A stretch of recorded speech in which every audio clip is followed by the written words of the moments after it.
Hello, everyone. I'm Tanya Rivero. Welcome back to CBSN. We are less than a year away from midterm elections, and Democrats are raising alarms over waning support in the party. President Biden's approval rating has dropped to 44%, with the economy being one of the most important issues to voters.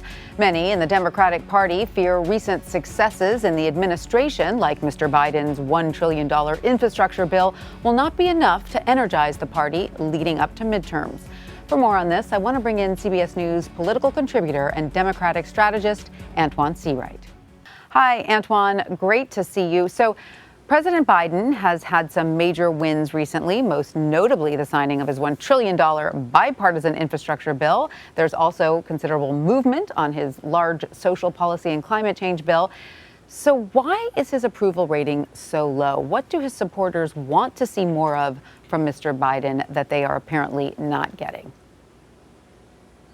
Well, I'll stay consistent by reminding people that polls are simply a snapshot of the time, and politics is a business of ebbs and flows. Sometimes there are sugar highs, and sometimes there are low political lows. And when the lows are low for Democrats, they tend to be low. However, I think what we all have to remind ourselves is what Majority Whip Jim Clyburn referenced on the floor the other night when he talked about the three-legged stool that Democrats will have to stand on. The American Rescue Act that I oftentimes refer to as the American Survival Act, the bipartisan infrastructure bill, and very soon he will be able to sign into law Build Back Better. That will be the three-legged stool that Democrats should be proud of. And here's why we should be proud of those things and what the president has been able to accomplish. The truth of the matter is every single one of those policies and every aspect of those policies, meaning the details in those policies, approve above 50% among the American people. The next step for us as Democrats is getting out on the campaign trail, educating and reminding people what we've done for them, what we've done for their families, and what we've done for their communities. So, Antjuan, so many of the policies that are important to more liberal voters, like expanding voting rights, enacting criminal justice reform, protecting abortion rights, those have taken hits in certain states and have failed to really go anywhere on a federal level. Congress hasn't been able to pass or has refused to pick up a lot of these things. This causes frustration, in the more progressive wing of the party. Is it realistic to think that the Democratic Party will be able to change that anytime soon? Well, I think we have to bite this apple one bite at a time. Here's what I do know. Instead of focusing on what has not been done, I think we have a lot to be proud of and a lot of conversation to elevate around what we have done.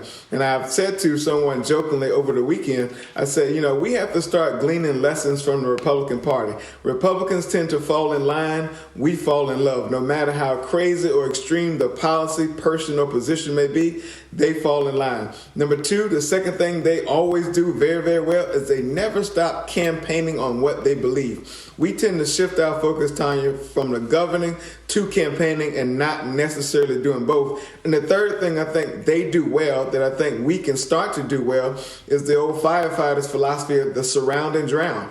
They surround themselves with the right political ammunition and the right players on the field, and they drown out whatever narrative the opposite party or the opposition party tries to put out. And we've somehow let the media, some in the media, we've let Republicans kind of really paint the picture about what Democrats have or had not accomplished. And as a result, I think people are frustrated and they cannot necessarily feel what we've done for them. Some strategies, and you're right, it's important to communicate, right? I mean, if you want to get these voters on board to communicate what it is that the administration has done so far, and somehow that message doesn't seem to be getting to everyone or the voters that the Democrats really need. Why do you think that is? How does the messaging need to shift so that, like you said, the things that are accomplished can be the talking point rather than the things that have yet to be done? Well, I think it's going to take a collective effort. I think it's going to take an effort of those who are elected and those in office. I think it's going to take an effort from the White House, but I also think it's going to take an effort from those who are allies and partners and constituency groups within the Democratic ecosystem. And the same way we ramp up our energy and efforts during the campaign trail to motivate people to come out to vote, I think we have to do those things from amplifying the policy wins that we have been able to accomplish. So again, we cannot afford to repeat the political sins of 2010.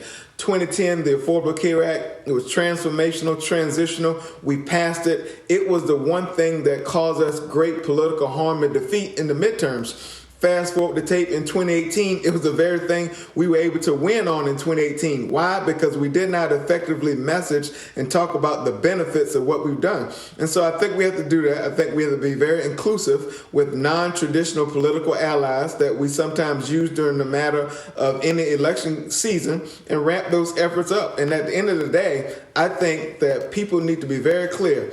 We've gotten accomplished what we've been able to accomplish because they came out to vote. And the alternative would be Kevin McCarthy, Donald Trump, and the Republican Party. And I do not think many people around this country, Democrats, Republicans, independents alike, want that to be the leadership of this country.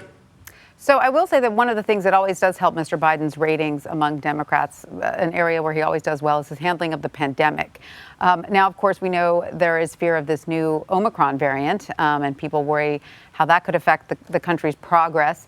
Do you think that this could have an effect on his approval rating?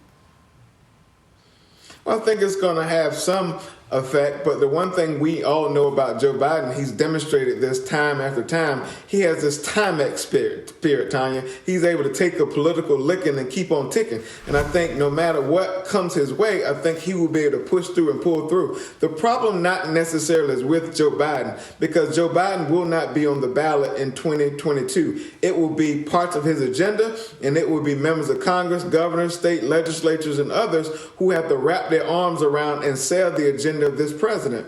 And so I think we have to separate the two when we have political conversations around what next year could look like. But I think as Democrats, we have to embrace these policies because, again, they are very popular among the American people, and they will be transformational in their own right for a very long time. All right. Well, Antjuan Seawright, thank you so much for your insight. We appreciate it. Thank you.